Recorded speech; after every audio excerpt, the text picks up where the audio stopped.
Welcome everybody, it's 6:30. I'm just going to give it a minute or two before we start the event, just as people's coming in and in the chat. So great, yes, do say hello and where you come from in the chats. Welcome everybody, it's 6:30. I'm just going to give it a minute or two before we start the event, just as people's coming in. That's why I have to remember to do as well. So stop myself broadcasting on YouTube as well. Okay, so welcome everybody. We're just going to give it another minute or two while people are entering the room. You can say hello and where you come from in the chat. It is enabled. I'll go through how you can put the Q&A in a moment or two, and put the links in the chat when I stop sharing my screen. I'm really just talking so you can check your sound, so you won't see me again after this.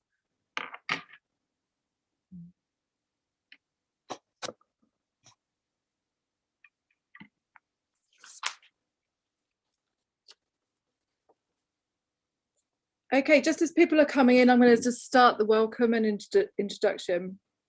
So welcome to the LSE Library for this online event. My name is Debbie Chalice and I'm very pleased to be here to welcome AJ Pearce and Dr. Ellie Reid to the LSE today. For those of you on Twitter, if you want to tweet about the events, either live tweet it or just put some comments, whatever, please use the hashtag LSE Making Modern Women, and you can see it on the screen in front of you. As usual, there will be the chance for you to put your questions to both Ellie and AJ.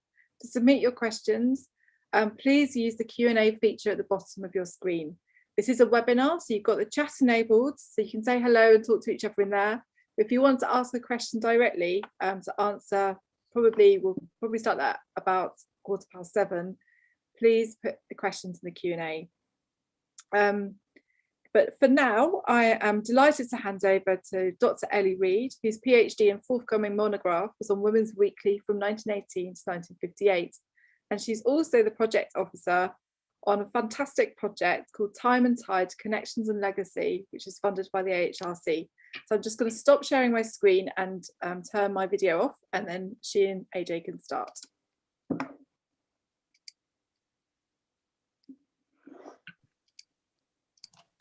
Thank you very much, Debbie. I am absolutely delighted to be here to welcome AJ Pearce, author of Dear Mrs. Bird.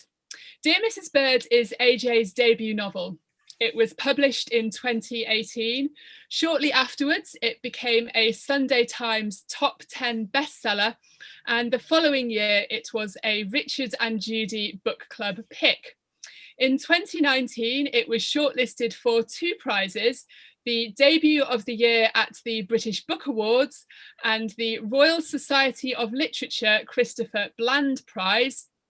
It was also longlisted for the Comedy Women in Print Award, the Goldsborough Books Glass Bell Award and the Historical Writers Association's Debut Crown. AJ has since been working on a sequel called Yours Cheerfully, which will be published by Picador this coming June, so in a few months' time. AJ, welcome. It's lovely to see you here. Oh, thanks so much. Thank you. Yeah, I'm so looking forward to this. I absolutely loved Dear Mrs. Bird. I think it's a brilliant book.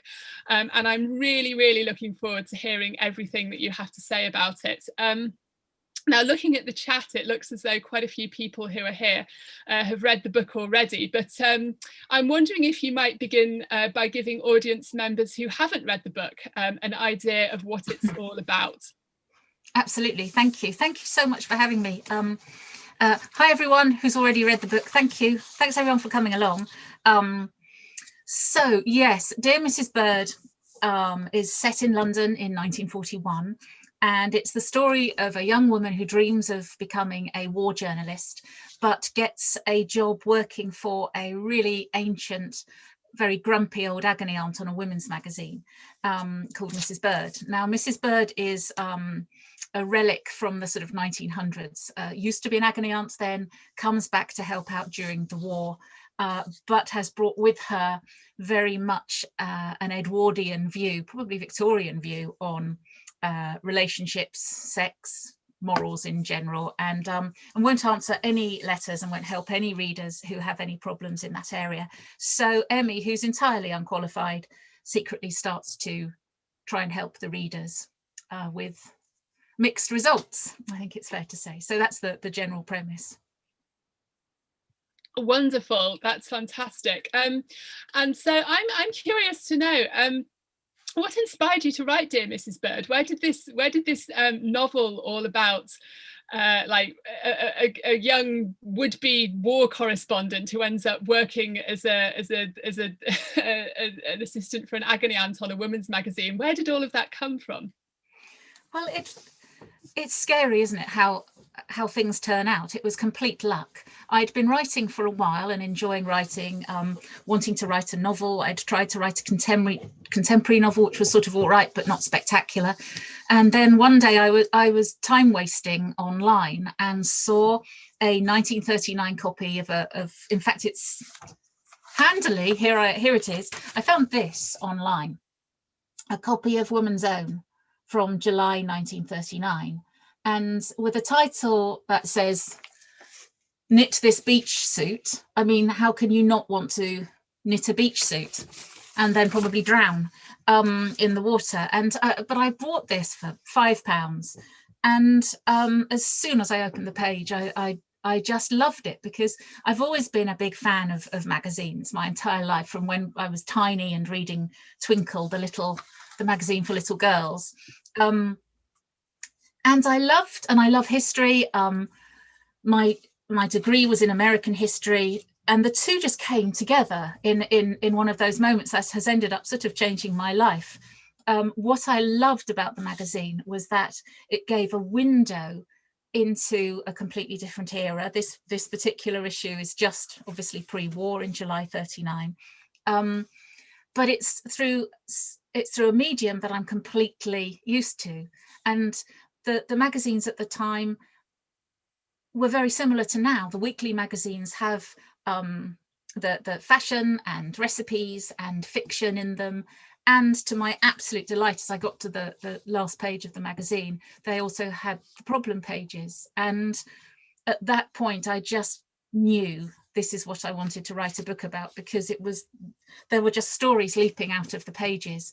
And then I started collecting more magazines and becoming really nerdy about it, and bought more and more. Didn't know what I should be writing about. I just knew I wanted to write about something to do with the magazines. And the premise for the story came when I read some magazines, some women's magazines from the early 1900s and 1890s, where the advice columnists were tough as old boots and really horrible. And I thought what fun it would be to take a famous agony aunt from that period and bring her into the really modern world of the 1940s, and to see what would happen with that clash of cultures. And so that's where it all began. Wow, that's so fascinating, because actually one of the questions I wanted to ask you was, you know, where did the character for Mrs. Bird come from? Because as you say, she's just, you know, even for, you know, I mean, all the wartime agony aunts that I've read do tend to be, you know, really quite stern towards their readers, you know, particularly when it sort of comes to, you know, issues surrounding sex and relationships, and you know, sort of trying not to fall in love with other men while your husband's away doing his, you know, on active service and all of that. Good tip, I think. Well, yeah, absolutely. Yeah, no, I think they really do have a point. But you can see, you know, it's sort of these really quite difficult situations that these women find themselves in, particularly regarding their relationships. And so the wartime agony aunts that I've read, yes, they do tend to be really quite stern about that, but they're not unsympathetic. And I was really quite struck by how kind of like mean Mrs. Bird is towards the readers, and how there are kind of certain topics that she won't address on her page. Like maybe you could say a little bit more about that. She has this list of unacceptable topics, doesn't she? She does. She has she has a list. She's fierce. intolerant, narrow-minded, and also very efficient. So she has a list of all the things that she is not going to help with, and she gives those to her assistants so that she doesn't even have to waste time with the letters. But Mrs. Bird comes from two areas of inspiration. Firstly, my great-grandmother, who was called Henrietta Bird and was a terrifying, she was born in the 1880s and was really very terrifying. I'd like to think she meant well, but we were always too scared of her to really think that through. So that was I had the name and the sort of Margaret Rutherford looking character. And then the reality and the basis of this, because even though I'm not an academic, I'm not a historian, I am an enthusiast and I want to try to get things right and have an authenticity in these books. And so I found a couple of things that it's great being based at home to do this, because I have all my stuff here. So if I start getting boring reading out things, please stop me. But I got hold of a few of these older magazines, and I found one where little children would write into an auntie in Children's Hour in one book from actually this is from 1903, and wrote lovely letters saying, I've got a dolly and a hamster, and I've seen the procession with the king in, what do you think? And their answer from this horrendous Aunt Nellie is, you've spelt procession wrong.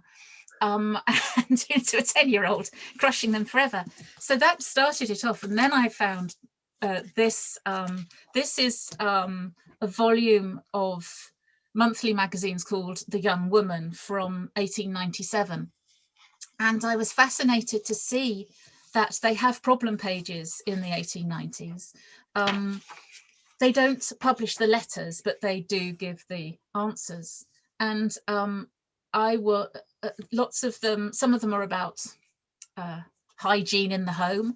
A few are about personal issues, and some of them are from readers who want to be published, which of course I related to. But the attitude of the helpful editor is terrifying. For example, she writes to the young woman, I am sorry I have not time to answer privately the letters of our readers. That would be an interminable occupation. It is her occupation, but it's too boring for her to bother.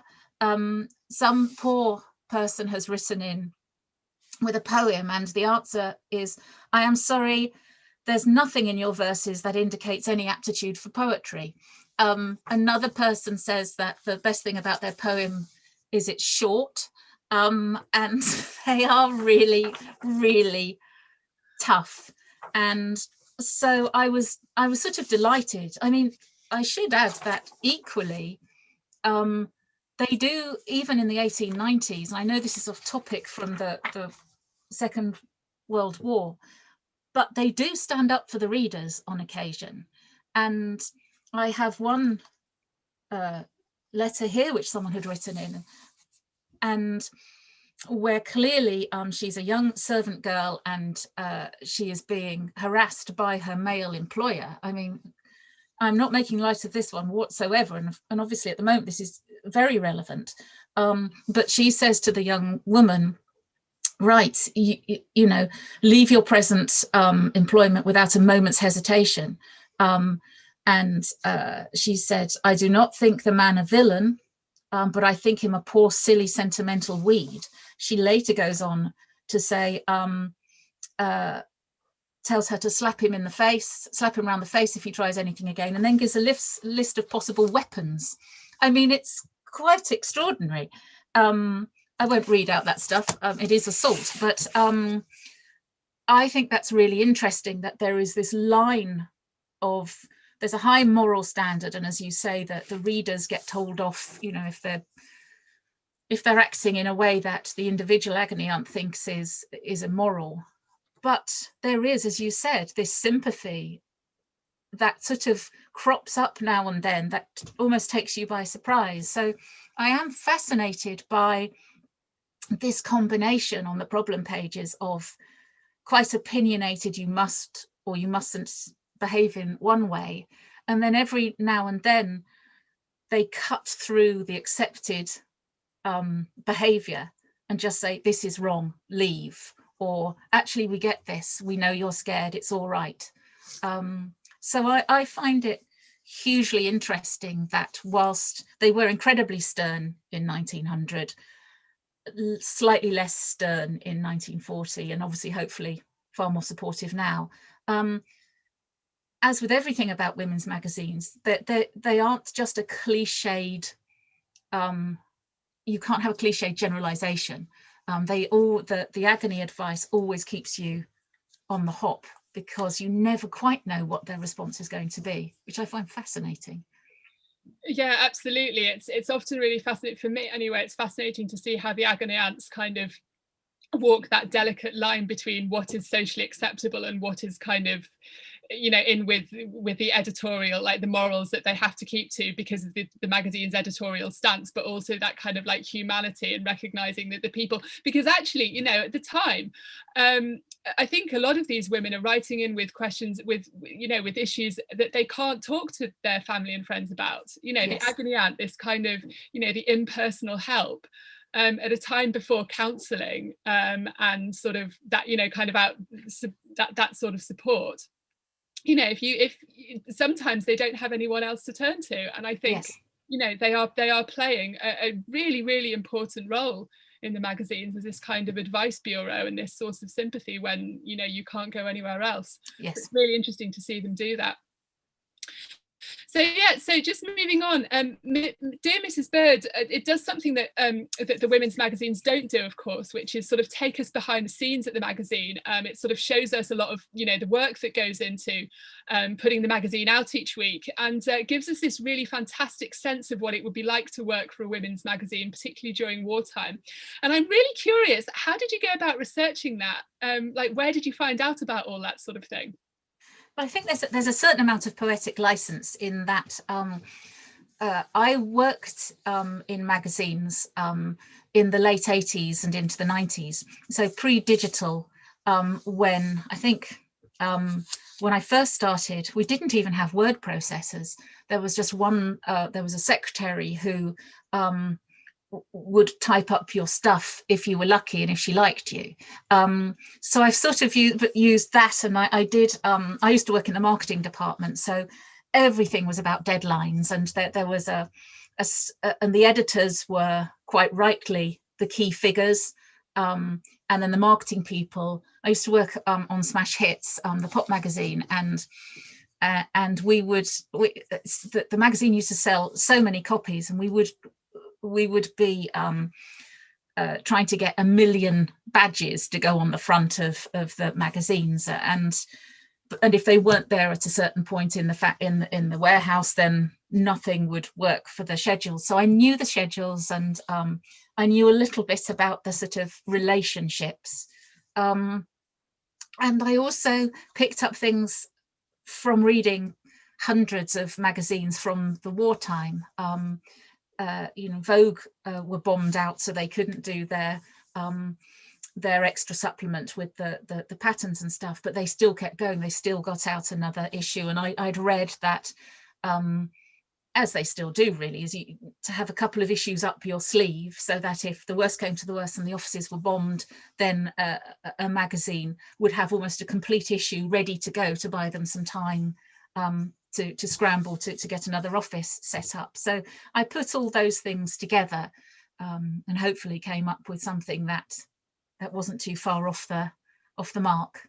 Well, no, it from, you know, yeah, from what I understand, it all reads incredibly like, yeah, that seems to be very much like, you know, what it was. Your story just reminded me, what you were saying about like premises and getting magazines out during wartime, just reminded me of something. So when I was doing my PhD research into Women's Weekly in the British Library, which of course has bound copies of all of the magazines throughout wartime. So I think I looked through every single wartime copy of Women's Weekly, which was just phenomenal. But you get to think it's around 1943 or 1944, all of a sudden the quality, because you can see the, you know, with with paper rationing and ink rationing and everything, and you know, the quality of the magazine drops and the number of pages it has sort of drops as well, and also the area, the size of the magazine gets smaller, and you can see that they're having to kind of cut corners to cope with rationing. But completely out of the blue, for like maybe 3 or 4 issues, it suddenly gets printed on this beautiful creamy paper, really? which was even better quality than it was paper that it was ever printed on throughout the interwar years, and you just kind of wonder, like, where did that come from? Did someone kind of find this sort of supply of paper at the, you know, and that's what they used?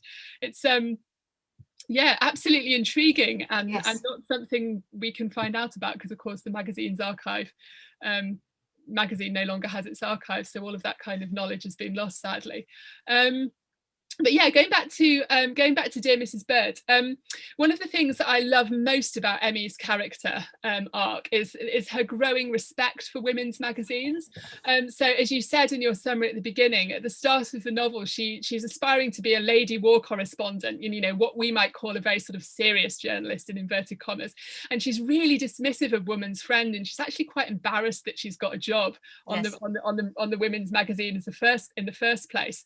But by the end of the novel, her opinion of the magazine has totally changed, and she recognizes that it has some like really special value for its readers during wartime. And yeah, I really wanted to ask you about that, like why you think women's magazines were so valuable to their readers during wartime, and you know, what were they contributing to their readers' lives at such a difficult time?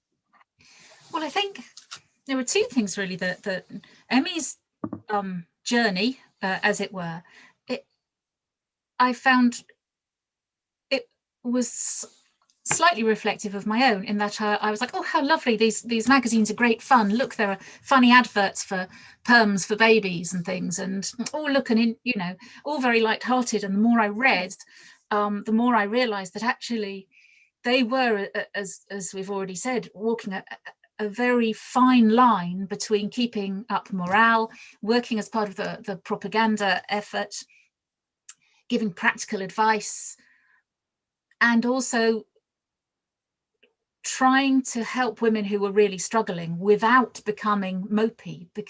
And that's why I think it's very, very interesting, because as with a lot of female orientated entertainment and art, it's quite often undervalued and seen as flippant. I mean, you have to look at the view occasionally on romantic fiction now. In fact, it's not an occasional view. It's seen as all very lightweight, and the job that this sort of thing does is underestimated. And you know, we can look at a copy. This is from November 1941.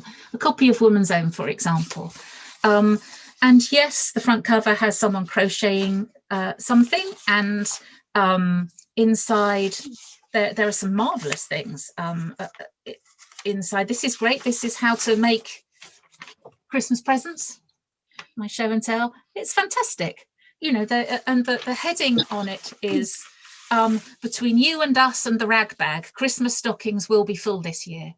So we take this very cheerful, lightweight. I've just shown you a picture of a fluffy pink elephant in dungarees. You can't be sort of sweeter than that. But actually what this is saying is, we don't have any resources. We may not have much money. There's nothing in the shops, but your children will not miss out. We will find a way for there to still be Christmas. And that, I think, is very interesting, that you can take these magazines on a very light-hearted level, but also they're doing such an important job. And in this same issue, you have the escapism for their readers with their fiction, which are, they have the ongoing series, and they have short fiction. And one of the things that I love about this as a writer is that when I sit down, I'm pretty careful with them. I have a glass of water here, and I am hovering near it in case I push it over on some of this stuff, because they are very fragile. But the person who first spent threepence on this this issue would have probably sat down with a cup of tea and would have read it in exactly the way that I have been reading it, and that I would read contemporary magazines. And there's a real, it's an odd thing to think where this magazine has been. They shouldn't even have been keeping them because they were supposed to send all paper to salvage. But what were these magazines doing for their readers? Well, they were giving them information, how to make their rations last longer, how to make their clothes last longer. They were being given, in here we have a knit your own beret. It's very smart. So you're giving cheerful, uplifting things like that. You've got a section on how to cut out starch if your family is getting bored, because it says here, the government wants everyone to eat 3/4 pound of potatoes a day. And the writer says her family just couldn't face any more starch. So these recipes aren't just recipes. They're trying to stop people being bored with limited resources. There's a jobs element to this. This is working on an awful lot of levels. And then one of the other areas that is in this particular magazine is a weekly slot, is what women are doing and saying.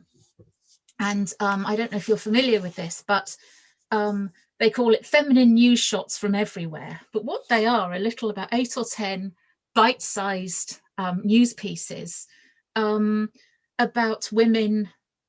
Here, for example, it starts off, we're amazed at exquisitely fine embroidery of our great aunts. Okay, that's all very twee. And then effortlessly goes into, today women are working at engineering processes which require accuracy to point several zeros 22/5 of an inch. In contrast, others operate 450-ton press by hydraulic or hydraulic power. There's another thing in this which is about are women two-faced, which goes on to say they've lived up to that reputation in Romania. When soldiers left Bucharest to fight for Nazis, the so-called patriotic women rushed to kiss them goodbye. Later, those soldiers found Soviet propaganda leaflets in their pockets, urging them to desert. Now, these are just throwaway little things about how women are trying to undermine the Nazis, or how they're all part of the war worker effort. The next little article is by a woman who has adopted some local soldiers who've been posted nearby. They're young lads, so she gets them to come round and have cups of tea, and it encourages other women to do that. So it's a not necessarily so subtle way of getting the women again to get involved and do something. And then, of course, at the end, we have the problem page again. So in 24 pages of a threepence magazine, and I could have picked any of the hundreds on my shelves here, we've got this huge amount of different information and different purposes of one magazine. And I hope I'm not chucking too much stuff into this, but there's so much that is going on in these magazines that you can quite see how they are part of the propaganda machine, but they're trying to keep their readers going. And then in a problem page at the back, they could be addressing anything from shyness to people worried about fat ankles, through to desperate things about bereavement and loss. So once you dig down, they are extraordinary things to read. Yeah, absolutely. And like you say, there's just so much going on in them, isn't there? And so yes. I think you've identified some like really, really important things in there that, you know, that they were giving to their readers, like, you know, the escapism, you know, your husband's away fighting, but you can still read romance stories about, you know, which have happy endings where the hero comes back at the end, and, you know, and also all the crafting as well, the knitting. I remember there's something in a Woman's Weekly magazine which recommends having 2 knitting projects on the go simultaneously. One complicated one for when you're sort of feeling chipper and upbeat, and then one very simple one, which is where you just need to turn off and do that automatic, you know, just have something to keep your hands and your mind occupied while you're, you know, waiting for news of a loved one at the front or something like that. Yep. And you know, they really are kind of looking to sort of help their readers, and also I think provide a sense of normal life continuing. Yes. You know, I think like the world is crashing and burning all around their readers, but you know, they can still worry about their fat ankles. Yes. And, yeah, absolutely. And then that very interesting thing that you have, that there's an expectation that the women will keep themselves looking smart and pretty. In one thing it was like, well, you know, don't let Hitler know that we're feeling a bit down about all this, you know, remain smart. I mean, goodness me, it's all I can do to brush my hair sometimes, let alone wear lipstick. And you know, the Luftwaffe isn't after me. So it's, gosh, the pressure on those women. It's a fascinating look at, they're being supported, but they're also all the time being pushed to keep going and to, you know, let's all stick together because we have to stick together. So I find it a very interesting glimpse at a world that I'm really lucky not to have had to have been part of. Yeah, likewise. You know, when I read these magazines, and I mean, sometimes you know, they just leave me in tears, actually, just with the things that the readers were having to deal with, and you know, the things it's the sort of the subtext, isn't it? You know, yes. The things almost the things that they don't say as much as what they do say, and you know, you can sort of see what they're helping their readers through. Yes. You know, it's incredible, really. And yeah, I mean, I recognize, just going back to the novel, I recognize a lot of information, you know, about Emmy gives about from her daily life from women's magazines as well. So for instance, I think one thing that struck me in particular was like towards the beginning of the book, when she turns up for her first day at work on the magazine, she's wearing a suit that she's kind of remade from one of her mother's old ones. And that immediately made me think of, you know, wartime magazines where they have all their kind of, you know, clothing on the ration, how to kind of, you know, update your you know, your old clothes and sort of modernize them. And that's just one example. I mean, did you take a lot of information about sort of women's experiences of life on the home front from the magazines and sort of feed that into the novel as well? I did, but I do try to take information from different sources, because the magazines are, after all, only one part of looking at it, and I don't want it to make I don't want to sound as if I think they are perfect in every way. I mean, some of the attitudes are still horrific. You know, reading it from our point of view in 2021, you know, the narrow-mindedness and some of the viewpoints on things are horrible. But also, you can't beat talking to real people, and we're still lucky enough to have people around us who remember it for themselves. So with Dear Mrs. Bird, I was extremely lucky that I met someone through a friend whose mother had been a telephone operator in the fire service, which is what the character Emmy does in her spare time on a voluntary basis. And I was able to write to her and send some. She was at that point in her 90s. Unfortunately, she's not with us anymore, but I wrote her questions about, were you scared when you were manning the phones in the middle of an air raid? What was it like? Were the firemen good fun? Were they nice? How did you, you know, and practical questions like, how did you have a job in the daytime and volunteer for night shifts? Because I thought, goodness, this could be a nightmare for the book, because people are going to say, well, that would never have happened. When did she sleep? But Mrs. Powell came back and she said, I don't know how we did it, but you did.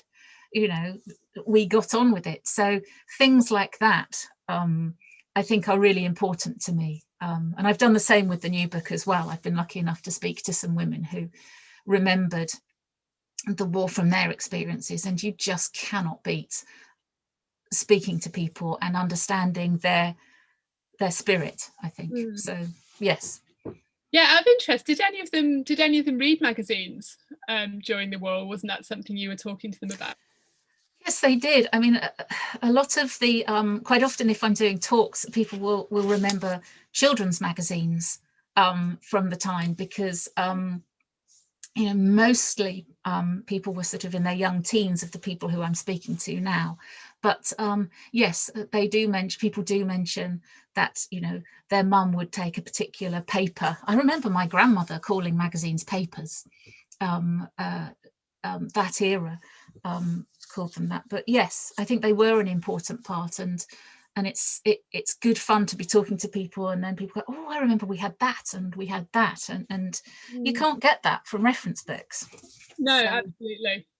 Yeah, no, just thinking like on that sort of subject, I've recently been doing some research in the Knitting and Crochet Guild's collection where they have this huge collection of domestic magazines, and what's really interesting about that, it's all magazines that people have kept over the years and then just donated to the guild.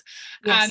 And the wartime, there are more wartime magazines than any other kind of period, than in any other year in the collection. It's all wartime magazines, and people, you know, they clearly meant a huge amount to their readers who were kind of hoarding them up.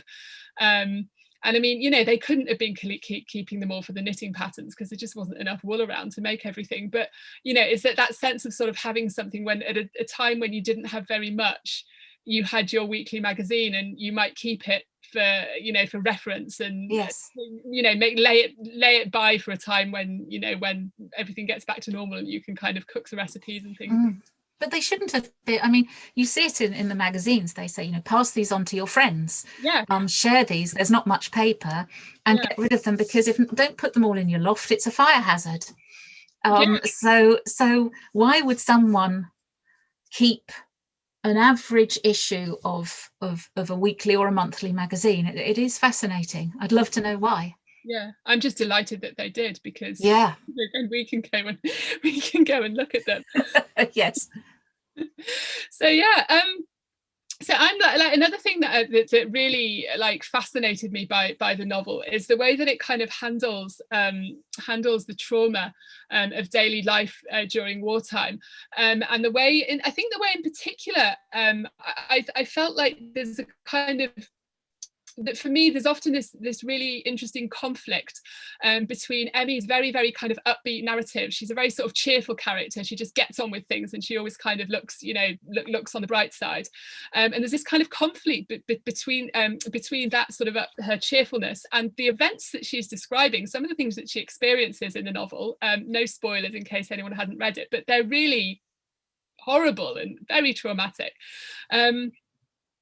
And this reminded me a lot of the wartime women's magazines, which always managed to remain cheerful and never portrayed, I think this is really interesting, they never portray any of the kind of terrible things that were happening to their readers. You know, for instance, they never publish images of bombed out homes or anything like that.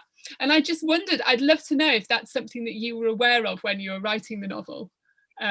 Yes, very. I mean, again, photography was okay by the Ministry of Information, etc., and the newspapers were very careful what they put in, and for morale, and also they kept the details away from Hitler finding out how successful he'd been and all those things.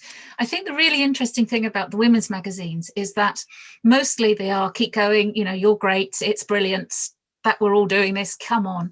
But the more you read, the more you see that they do know how hard it is. And they're not just trying to get women to understand how to make carrots taste like chocolate, but they are recognizing that sometimes you can't get away from the fact that it's just hell. And some of the most moving things I've read have been when, and it's fairly occasional, when clearly there's been an editorial decision to say, actually, we're going to talk about this. And you'll see a letter where someone is, in fact, this is one of the storylines in Dear Mrs. Bird, where someone is feeling awful because they don't feel brave anymore, and they've had enough. They've been through hell, and every now and then I see things in these magazines that they recognize that, and I don't know if we have time, but there's one here that I always think is one of the most extraordinary things, if I can find it. This is in a Home Chat magazine from, I think, 1941, I'm not sure.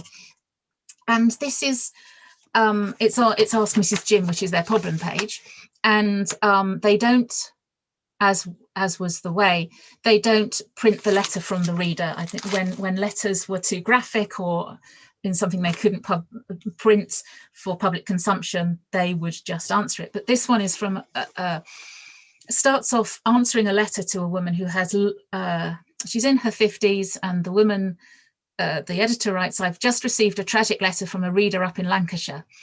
A few months ago, her house was bombed and she lost her husband and her only child, a girl of 18.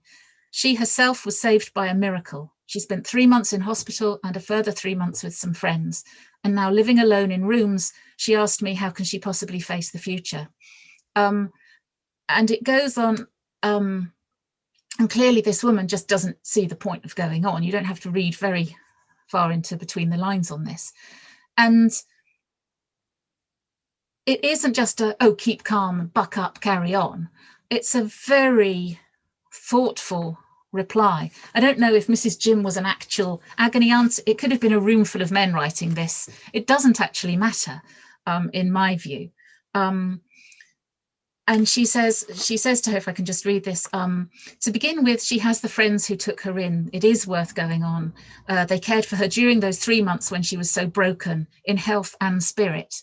Now, we talk rightly a lot about mental health now, and that's what they're talking about here. They're understanding, they call it spirit, but this woman has to go on. And she says, then there's her courage, which unknowingly she has displayed in her letter, the courage which prompted her to ask the question, how can I go on? She was hoping, you see, that I might write back as I have done and say, you can go on. And it carries on for a bit. And then the end of it is extraordinary, where she almost, the editor almost stops speaking directly to the reader in this situation, but sort of speaks to everyone. And she says, and remember this, whatever your hardship or your loss, there are many others in the same position. Seek them out, get together, don't be alone. And this is such a strong message and such a great message. It's recognizing that this is a hellish scenario and not telling her just to get on, to say, get together. And then at the very end, she says, write to me and tell me about your troubles. Let me help you to plan. I've got lots of ideas, workable ones that have been tried out for fighting loneliness and that feeling of futility. If you haven't anyone else to talk the problems over with, talk to me and I'll help. Yeah. And I think that is, for me, that's an extraordinary thing for them to be sort of saying, right, this is awful, this is horrible. Yeah. She has lost everything. Yeah. But and if you don't have anyone else, we're here. And as you were saying earlier, if you don't have anyone else or you don't feel you can speak to them, another letter in this says, write to me. It's an Ursula Bloom column, says, write to me, you'll feel better even writing to someone. So so yes, I think it's not all chipper all the time kind of thing. It is, they have to be, but they do recognise the awfulness. Yeah, absolutely. And I think it's interesting that they're using the agony, it may be that the agony page is somewhere because you're dealing with real life problems. That's a space where you can really acknowledge that in a way that you might not be able to do in the rest of the magazine, which has a government propaganda agenda that it has to keep up. But when you're actually addressing readers' personal, actual problems, you can then kind of use that space to engage with some of the more awful stuff. Now, just before we head to the questions, I would just like to quickly ask you about the sequel to Dear Mrs. Bird, which is coming out in June 2020. It's coming out this June, isn't it? It's coming out 24th of June. Miraculously, I have a picture of what it will look like here. This is a horrible plug, but yes, that's the new book. It's called Yours Cheerfully, and it picks up pretty much where Dear Mrs. Bird finishes. And I know you've read it, Ellie, but it essentially follows Emmy working within your woman's friend to try and help the ministry get more women into war work. But at the same time, she finds out that a reader works in a factory, and it's not exactly what the propaganda and all the adverts are making out. It's a lot harder. So she has a sort of a heart versus duty dilemma.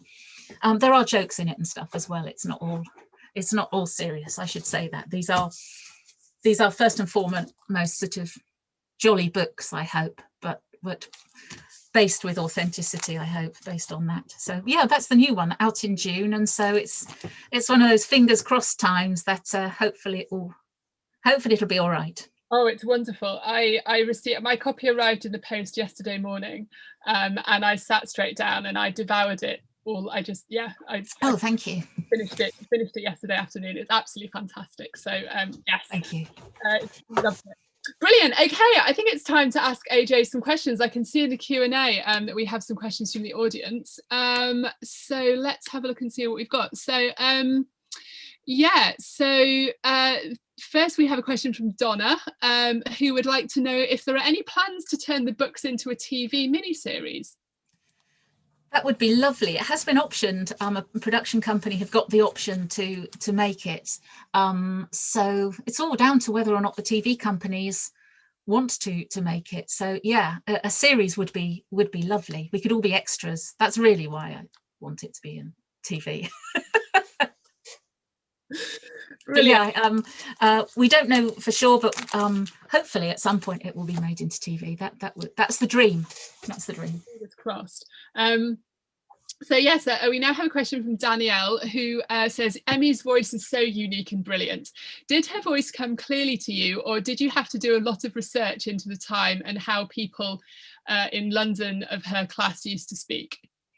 Oh, thanks, Danielle. I think it comes because most of the novels I read were written in the 30s and 40s. So there is quite this kind of clipped, cheerful, come on. I try not to overdo it and get to sort of, come on, Binky, off we go, jolly hockey sticks, because that's kind of a bit grim. But yes, it is. The more magazines you read, actually, the more sort of forthright and cheery you get, and so and I do try to make sure that I use the right language as well, and I'm lucky to have an editor at Picador who is a World War II reenactment enthusiast, so if I get anything wrong, he totally nails me on that. So it's a matter of pride to try and get it right, not muck up the vocab by saying something that's too modern. Oh, fantastic. So we now have a question from Jenny, who would like to know what the names of the magazines are that you found. Blimey, Jenny, I'm probably going to knock my water over, but my little office is full of all the magazines. But the names of actual magazines, there's Woman's Own and Woman and Woman's Weekly, and there are Home Chat, Woman and Home, every variation on women, ladies, home, and there's Ladies Weeklies, Ladies Chat, Women's Weekly. We're just trying to find something that hasn't been used, I think. So yeah, they're all pretty much similar on that level. Okay, so next question is from Danielle, who asks, do you find it easy to write humour and jokes? Where do you get your inspiration from for the jokes? Oh, that's a good question. And thank you for finding them funny. A bit awkward when it goes wrong. I don't really know. And I find humour really scary because there's a rhythm to it. I hope that doesn't sound pretentious, but some words are funnier than others. Violin, not a funny word. Trumpet, funnier. Trombone, proper. You know, there are things that just sound funnier. But I don't know, some things are... It's like being with your mates, isn't it? That you make each other laugh. And hopefully when you write a book, more people will find that sense of humour funny. That's the hope. All you can do is just kind of say stuff and hope that other people get your sense of humour. I think there's a lot of luck to that, isn't there? So yes, that's not very scientific, is it? Sorry. Okay, so our next question is from Deborah. The novel had a really wonderful sense of place. I felt I was there with Emmy at every step, she says. Oh, thank you. Did you have any specific buildings and locations in mind when you wrote the book? Yes, I did. I worked in London for a long time, and you can't fail, but when you're walking around, you're noticing things. And there were various things. The entrance to the publishers where Emmy works is sort of a bigger version of a place in London that I used to go to for meetings, and it had the same cold marble kind of vibe going on. And in fact, it was a lot smaller, but I could just see that in my head when I was writing. And in fact, I snuck in one day and asked the security guard if I could take photos, and took photos of it. So places like that are real, and anything that I can take that will give me a connection. So Emmy's shoes, for example, I have Emmy's shoes here. So some sensible 1940 shoes that I got from eBay, and that happened to fit. So I knew how her shoes felt, and I knew she could walk through rubble with them. And I try to look for anything that will help me take the reader to the place that I'm trying to write about and recreate it. So yes. Oh, and where she lives happens to be where her parents live is extremely similar to where I live. So yes. Wonderful. So our next question is from Hannah. Do you think that, this is an interesting question, do you think there are any parallels to the current COVID pandemic in terms of feeling of dread and despair? That's a great question, isn't it? And at first when I was thinking about COVID and the war, particularly this time last year when COVID was just starting, I thought, crikey, there's nothing in common. That, as my father said to me when I was moaning about something, he said, nobody's dropping a doodle bug on your head, crack on, but as time has gone on, I think it's about around 66,000 civilians died throughout the whole of World War II, which is appalling. But twice as many people have died of COVID in a year. So no, I do really hesitate, as you can tell from me stumbling, I hesitate to draw parallels, because obviously World War II was, gosh, you can't talk about it without the immense suffering and huge amounts of death. But there are some parallels in terms of what I did realize in terms of writing was, when I write about a fictional, generally quite light-hearted novel about World War II, I write it from knowing the good guys won. We know that the Allies won, and there was an appalling loss, but thank goodness Hitler didn't win in the end. And the tiniest way that I can think of is that over the last year in COVID, there have been times when I've thought, gosh, I don't know what the outcome's going to be on this. And it's just the tiniest glimpse of, oh, okay, now I know what it's like to live in the middle of something where you don't know when the end will come. And it's pretty grim and it's scary. So yes, there were parts of the last year that I think I've drawn some parallels. But as I say, sometimes people say, you're so enthusiastic about the World War II period, would you have liked to have lived then? And I always go, absolutely not. I don't for one moment want to turn this into a laugh. It was ghastly. And let's face it, the last year has been pretty ghastly for an awful lot of people as well, with great loss.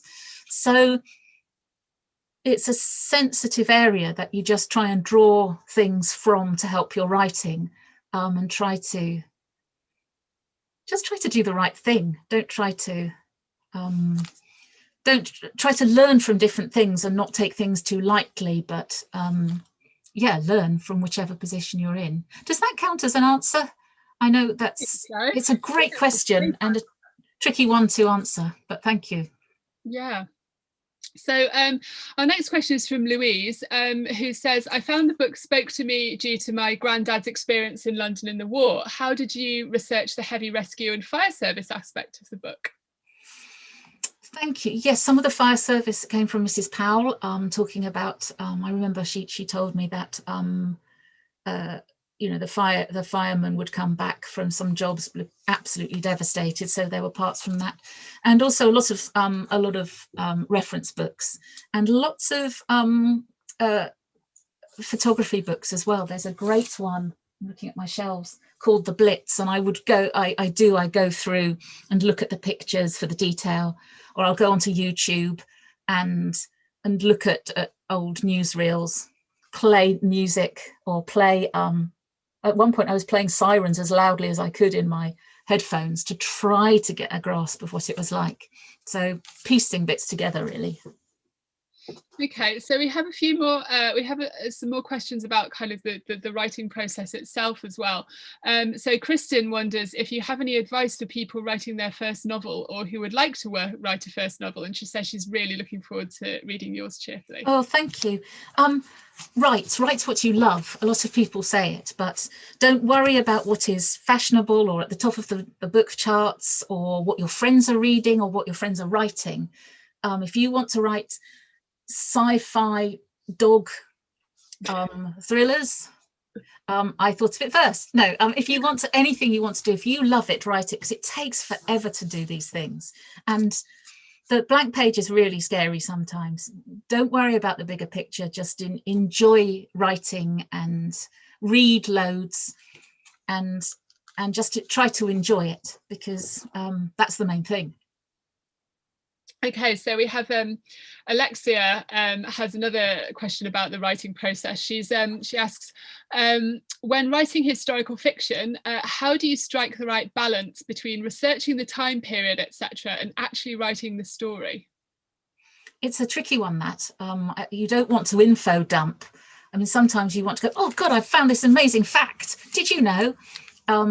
So it is like, I'm rubbish at knitting. You'd be horrified to know, but it is like painting or sewing or anything where you're putting layers and then you're rubbing a bit out, going, that's too heavy, that stitch was too clunky, let's redo that and make it smoother. So it is a process of, a bit like in the Great Pottery Showdown TV program, where they're just kind of trying to smooth out the edges. So that's how I do it anyway. Oh, excellent. Okay, we have a question here from Claire, who wonders where you got your inspiration for the Mr. Collins character. Oh, I love Mr. Collins. He sort of just arrived. I mean, most of the characters I base on photos, actually. I get a lot of photos of people online, proper photos of people in the 40s. Mr. Collins kind of just came. I could see this. He looks like Colin Firth in Nanny McPhee, with that. I know it doesn't sound very deep, does it? I could have come up with a lie on that, but that sort of dishevelled three-piece suit, all a bit kind of, I can't quite cope. And so that's where it started. And then he just sort of emerged. He's got a huge backstory that isn't in the book, because we only know about him what Emmy knows about him.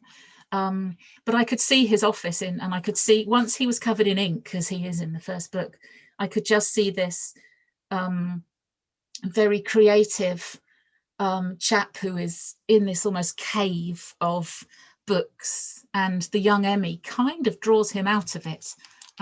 So yeah, he's a good guy, Mr. Collins. I've got to start calling him Guy.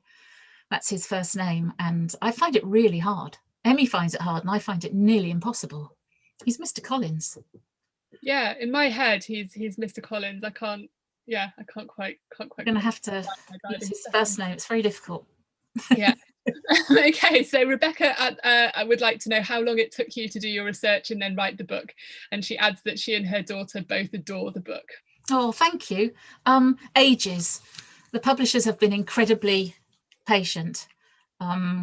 So the first book I think took about 4 or 5 years putting everything together, and this one, the new one, has taken 2 years, I think. But I'm forever reading the magazines, and in fact, now that the new one is done, I'll be immersing myself in stories and books to find the next story or the next letter that inspires me. So it does take a while. I tend to get a bit stuck down rabbit holes of research, but I've got to go faster on the next one.